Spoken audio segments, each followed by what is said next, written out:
Hello, everybody. Welcome back to another episode of Classics with Courtney. Well, today, Wicked for Good will drop tonight, so I thought I'd take the opportunity to drop my personal review of my all-time favorite classic, The Wizard of Oz, released in 1939, distributed by MGM, and directed by many people, but credit went to Victor Fleming. Our story begins as our heroine, Dorothy, played by Judy Garland, seems to be in some trouble. She isn't coming yet, Toto.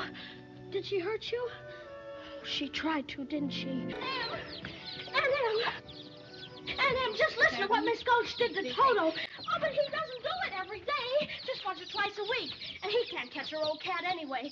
And now she says she's going to get the sheriff. Dorothy, we're busy.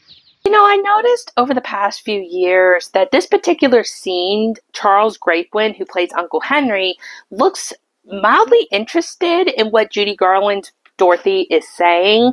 It's almost like, he wants to know what's going on, but then when Aunt Em kind of cuts it off, then he's just like, oh, okay, we'll just go back to work. I don't know. I just kind of got that impression the way Charles Grapewin was acting. What do you guys think? Now look at Dorothy. You ain't using your head about, Miss Gulch. Think you didn't have any brains at all. I have so got brains. Well, why don't you use them? When you come home, don't go by Miss Gulch's place. Then Toto won't get in her garden, and you won't get in no trouble, see? Oh, Hunk, you just won't listen, that's all. Well, your head ain't made of straw, you know. No, but yours seems to be. Now you just help us out today and find yourself a place where you won't get into any trouble. Some place where there isn't any trouble. Do you suppose there is such a place, Toto? There must be. It's not a place you can get to by a boat or a train. It's far, far away.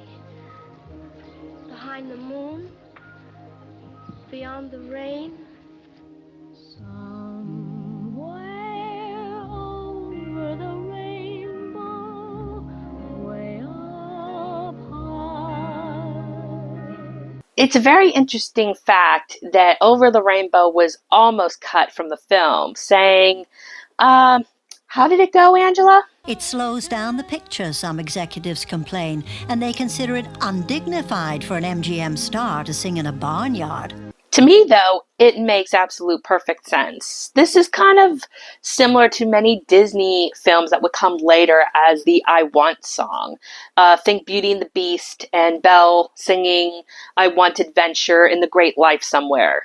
I get that this is kind of that feeling. She's longing to be somewhere else, somewhere where there is no danger and that there is happiness and peace with her dog.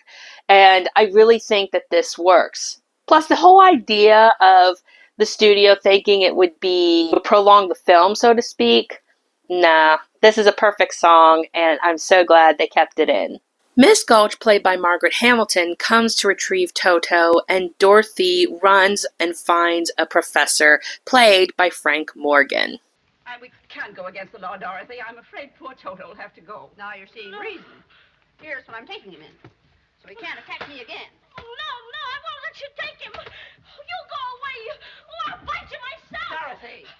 You wicked old witch. The idea. Oh, Henry.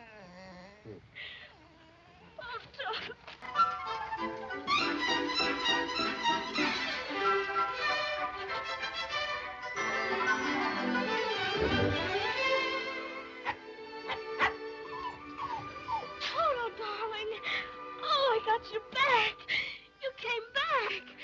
Oh, they'll be coming back for you in a minute. We've got to get away.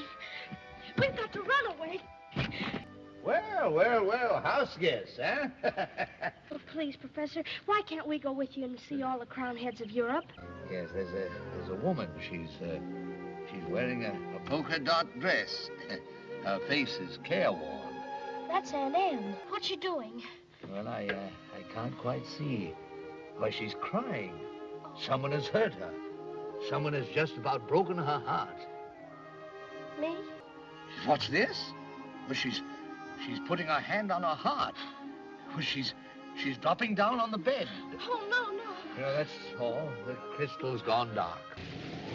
Bye, Professor Marvel, and thanks a lot.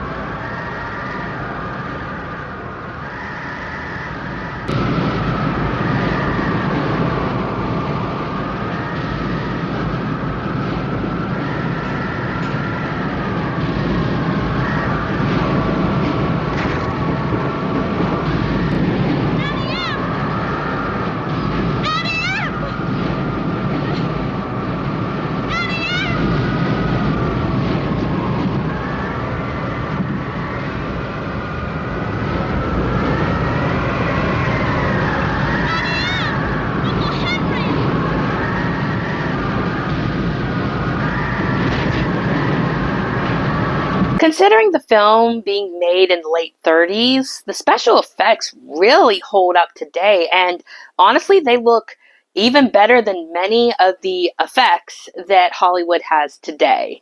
After the tornado, Dorothy finds herself in a strange and wonderful land. Toto, I have a feeling we're not in Kansas anymore. We must be over the rainbow. Are you a good witch or a bad witch? Who, me? I'm not a witch at all. I'm Dorothy Gale from Kansas. Well, I'm a little muddled. The Munchkins call me because a new witch has just dropped a house on the Wicked Witch of the East. And there's the house, and here you are, and that's all that's left of the Wicked Witch of the East. Munchkinland celebrates, and we are introduced to the Wicked Witch of the West, also played by Margaret Hamilton.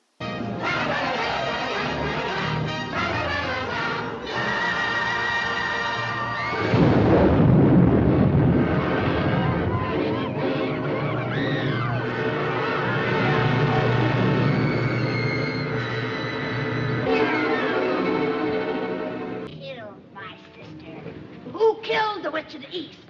Was it you? No, it was an accident. I didn't mean to kill anybody. Well, my little pretty, I can cause accidents too. Aren't you forgetting the ruby slippers? They're gone. The ruby slippers. What have you done with them? Give them back to me or I'll... It's too late. There they are, and there they'll stay. Give me back my slippers.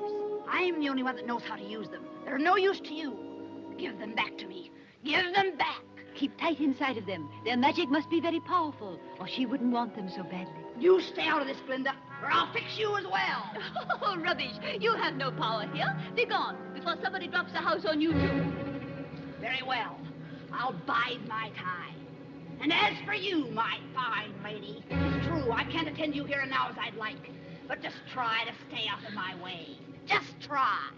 I'll get you, my pretty, and your little dog, too.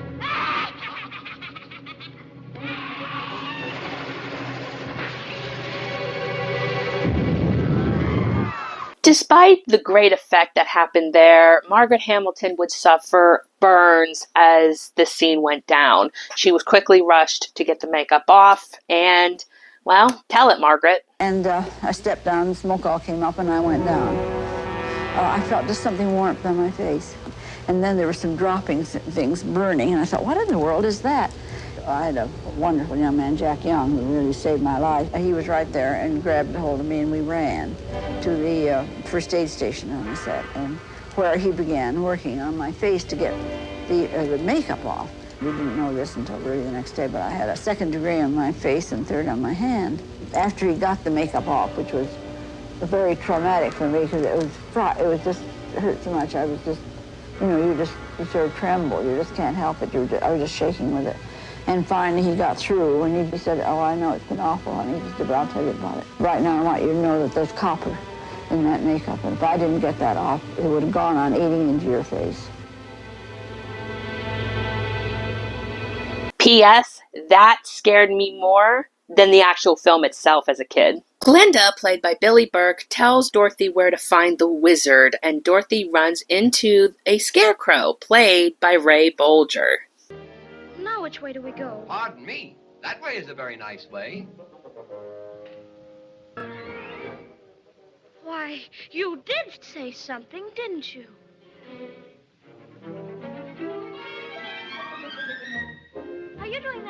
us? Or can't you make up your mind? That's the trouble. I can't make up my mind. I haven't got a brain. Only straw. You're going to see a wizard? Mm-hmm. Do you think if I went with you, this wizard would give me some brains? I couldn't say.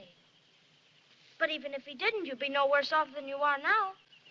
Look, I won't be any trouble because I don't eat a thing. And I won't try to manage things because I can't think. Won't you take me with you? Why, of course I will. On their travels, Dorothy and Scarecrow run into a Tin Woodsman, played by Jack Haley.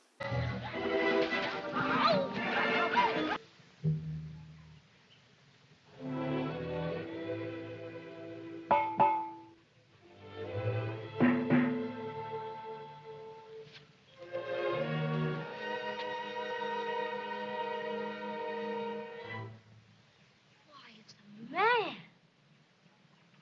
A man made out of tin! Did you say something? He said oil can. Oil can what? Oil can? Oh! Here it is.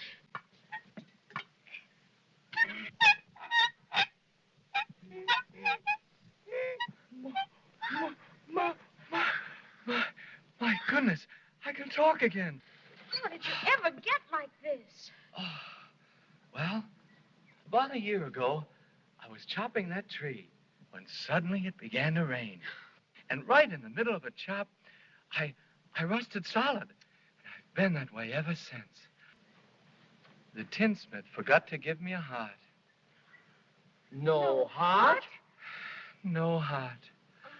All hollow. You know, we were just wondering why you couldn't come with us to the Emerald City to ask the Wizard of Oz for a heart. Well, suppose the wizard wouldn't give me one when we got there. Oh, but he will. He must. We've come such a long way already. I'll see you get safely to the wizard now, whether I get a brain or not. Stuff a mattress with me. Heh. I'll see you reach the wizard, whether I get a heart or not. Beehive, bah. Let her try and make a beehive out of me. Notice the gingham in Tin Woodman's house in the windows. I never noticed that until my mom and I went to see the film on the big screen, and it was such a cool thing to see on the big screen. It was such a fun thing to see, and I don't know, I have a lot of fun with that memory. Our three travelers keep going and run into a lion.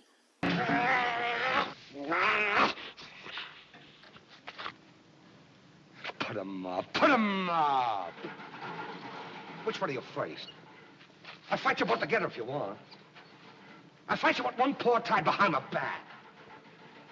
I'll fight you standing on one foot. I'll fight you with my eyes closed.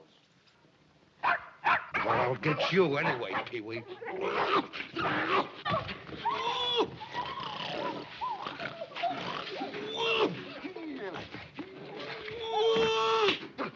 Shame on you. What did you do that for? I didn't buy them. No, but you tried to. It's bad enough picking on a straw man, but when you go around picking on poor little dogs. Well, you didn't have to go and hit me, did you? This is where we get into the not so fun part of the making of the film. Granted, there was a lot of problems on set, of course, like I said, with Margaret Hamilton and many other incidences. However, this one strikes me more infuriating than any of the other ones. Bert Lahr was cracking Judy Garland up, and she couldn't stop laughing.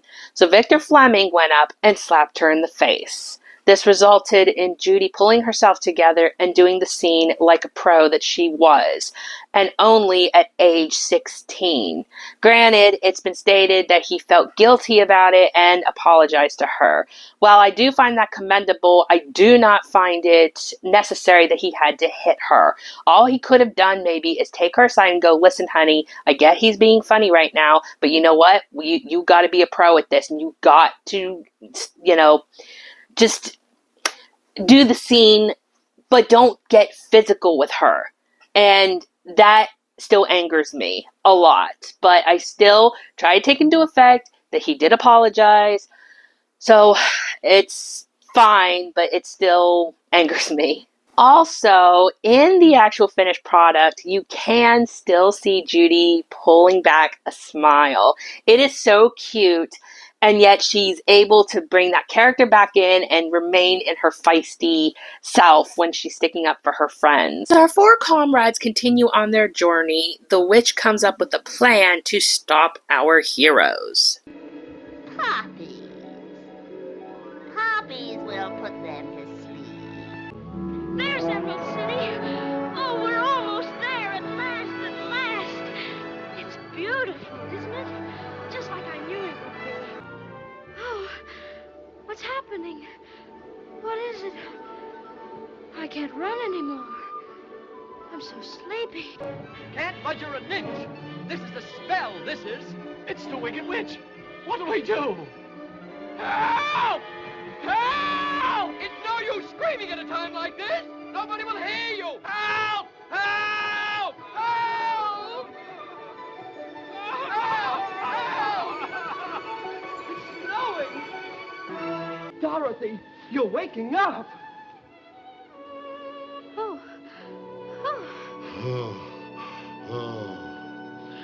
Unusual weather we're having, ain't it? Our comrades finally arrive at the Emerald City and prepare to meet the wizard. I've got to see the wizard. The Good Witch of the North sent me. Prove it. She's wearing the ruby slippers she gave her. Why didn't you say that in the first place? That's a horse of a different color. Come on in. Did you take us to see the wizard? The wizard? The wizard? I can't. Where? Yes, of course. But first I'll take you to a little place where you can tidy up a bit, what? Oh, thank you so much.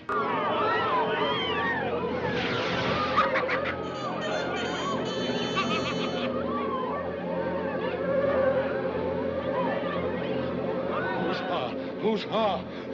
It's the witch. She's followed us here. Surrender, Dorothy. Oh, if you please, sir, we want to see the wizard right away. All four of us. Orders are, nobody can see the Great Oz, not nobody, not know how. Oh, but please, it's very important. And I got a permanent just for the occasion. Not nobody, not know how. But she's Dorothy. The witch is Dorothy? Come.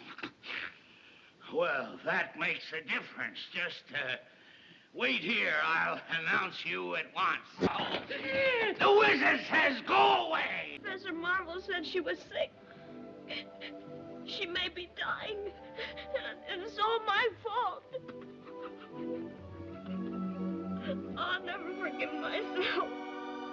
Never, never, never. I'm not crying, you're crying! Please don't cry anymore. I'll get you into the wizard somehow. Come on. I hadn't had him myself once. The beneficent Oz has every intention of granting your request. First, you must prove yourselves worthy by performing a very small task. Bring me the broomstick of the Witch of the West. But if we do that, we'll have to kill her to get it. Bring me her broomstick, and I'll grant your request. After meeting the wizard, our comrades go on to the wizard's quest to get the witch's broom.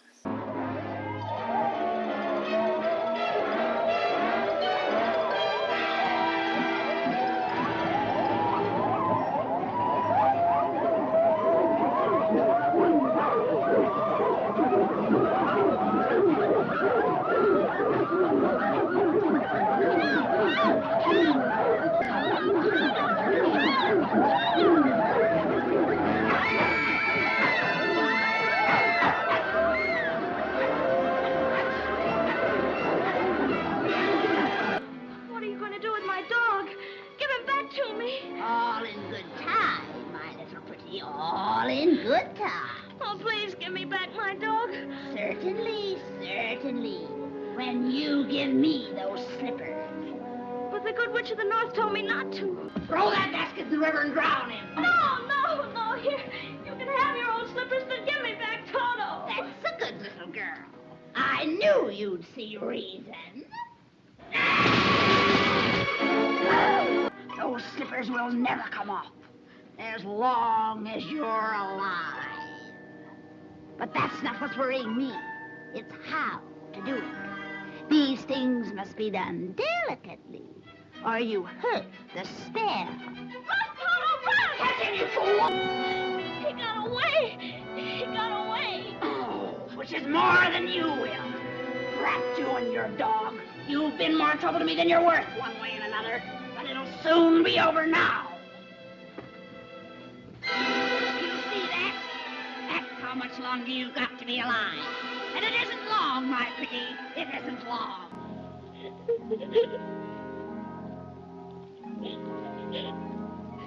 I'm frightened.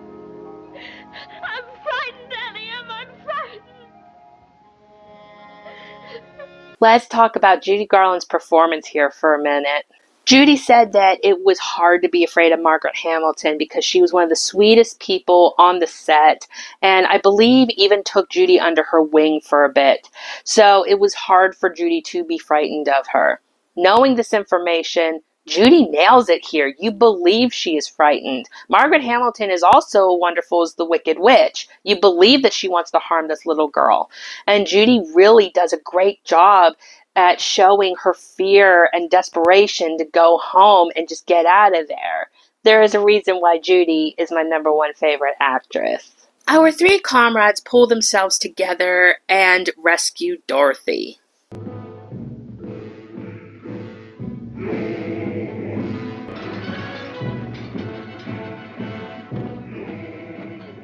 Where do we go now? Yeah. There. Wait, we better make sure. Dorothy, are you in there? It's us. Yes! It's me! She locked me in! Listen, fellas, it's up. We gotta get around. Open the door. Give that.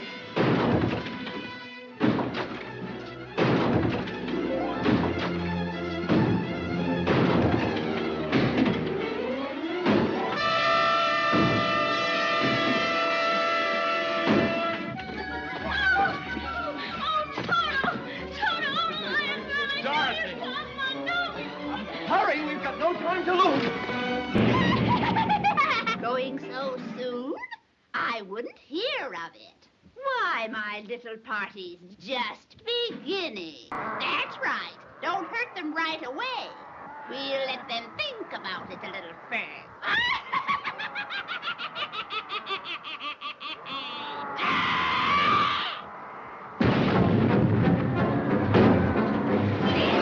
Well, ring around the rosy, a pocket full of spheres. That should be pretty foxy, didn't you? Well, the last to go. We'll see the first 3 go before her. And her mangy little dog, too.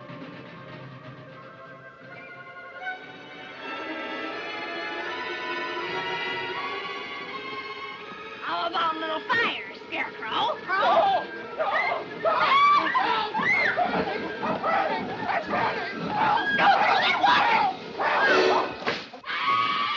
You cursed brat! Look what you've done!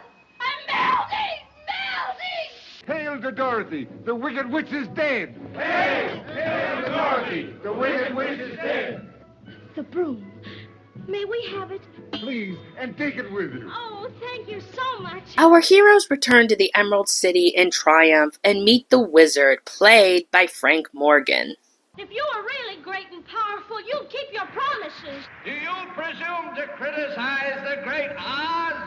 You ungrateful creatures think yourselves lucky that I'm giving you audience tomorrow instead of 20 years from now. Pay no attention to that man behind the curtain. The great and Oz has spoken. Who are you? Oh, I am the great and powerful Wizard of Oz. You are?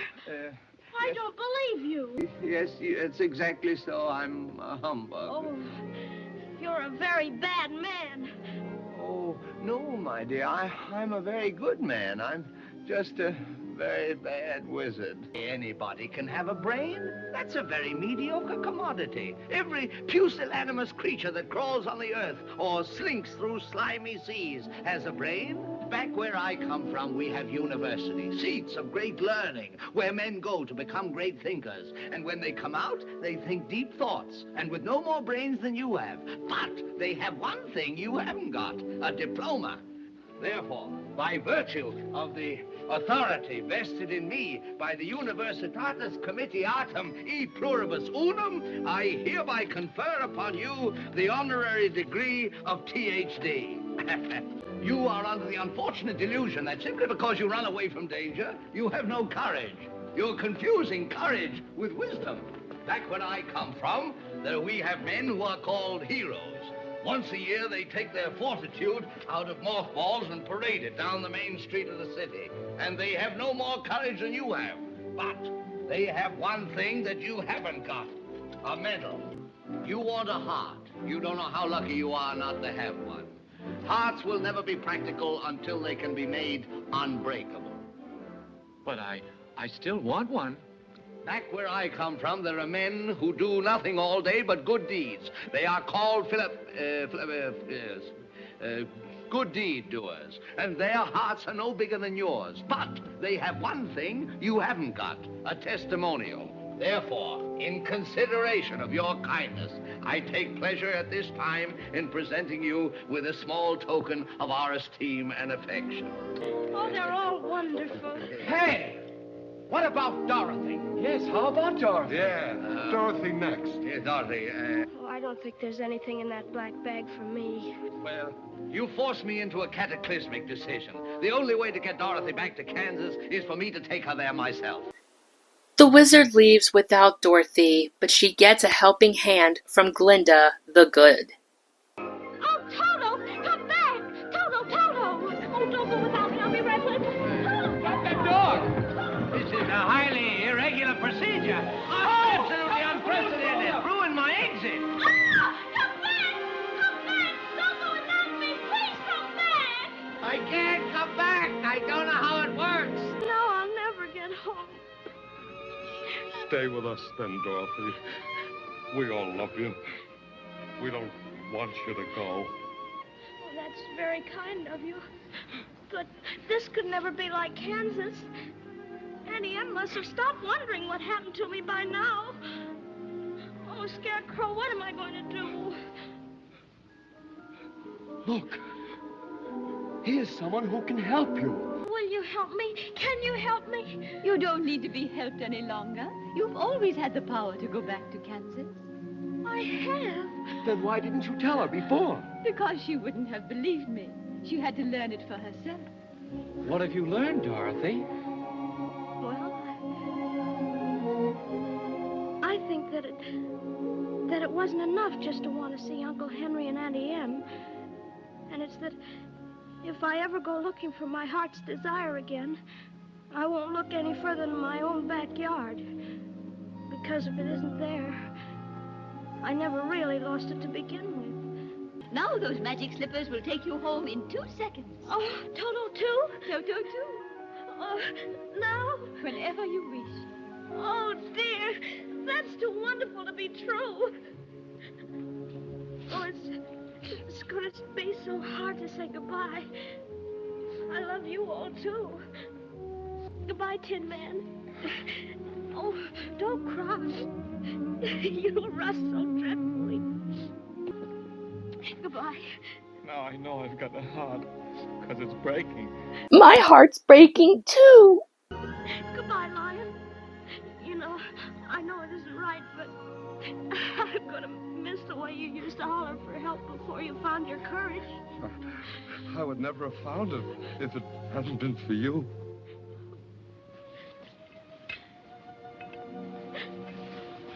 I think I'll miss you most of all.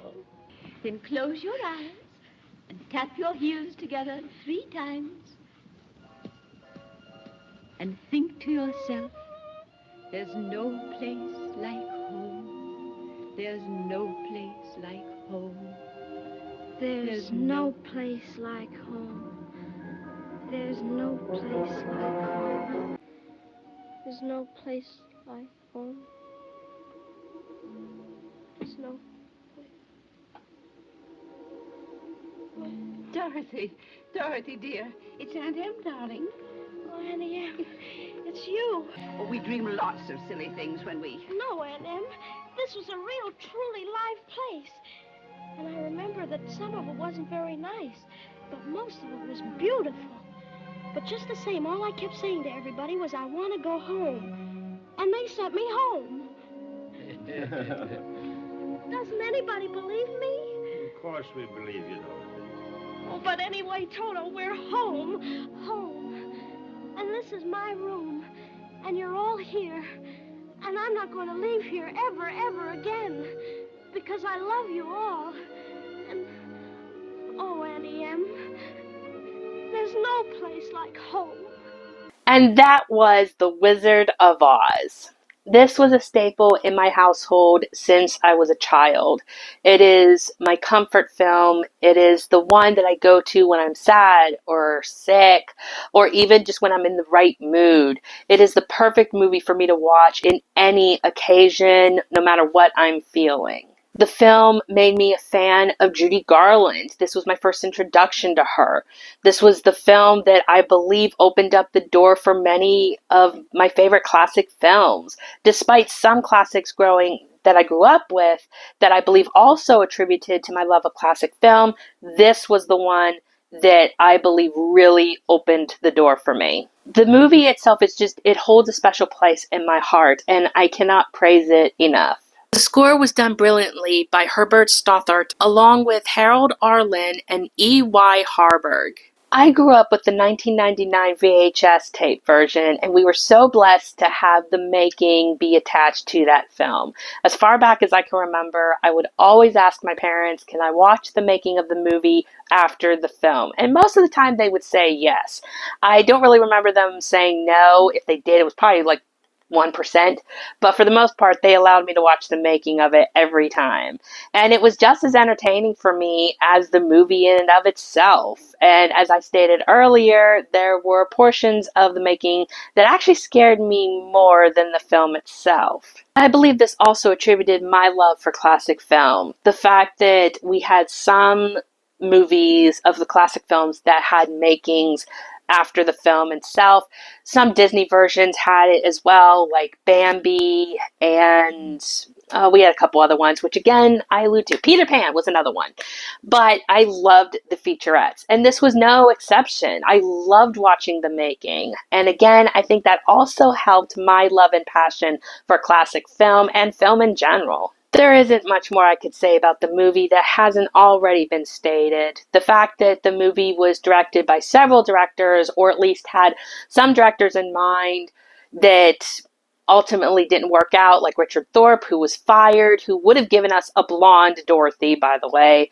One of my favorite directors, George Cukor, actually brought the Dorothy that we know and love today before he was taken off the film and going to Gone with the Wind. And then Victor Fleming came in, but then he was taken off the film to go to Gone with the Wind after they got rid of George Cukor. It was just a crazy making of the film when it came to the directors. There's also the many costume changes, the many casting decisions. We almost gotten a Shirley Temple Dorothy and Buddy Ebsen, Scarecrow / Tin Man. The fact that the makeup they used for Buddy Ebsen got him sick and had to be replaced by Jack Haley, who had to go under a different makeup that wasn't going to affect him, which he never found out about. At least he didn't during the making of the film. The many accidents on set. The fact that we could have had a different actor play the wizard, which was W.C. Fields. But if I have his story correctly, he wanted more money, and they didn't end up picking him. I could see why they would have wanted him as the wizard, though. He was great in David Copperfield. There was just a lot of stuff that happened, and like I said, so much of the information is out there. The many makings of the film are on YouTube that you can see. There are many video essays about the making of the film that would do way more justice in a video talking about it than I could in a review. I'll just simply say this. In my book, no adaptation of an Oz story can come close. This is by far the best Oz story, with Return to Oz being a close second. I do like that movie. But if it was ever to be remade, it would be a mistake, because no other film, if it was a remake, would touch this movie. There is no other Ozian film, whether it's fanfic or not, could ever touch this film for me either. This film holds a high regard for me, and it's always going to remain atop in my book, and nothing will ever surpass it. What I also love about the movie, and I don't think many people bring this out, but it's the power of friendship.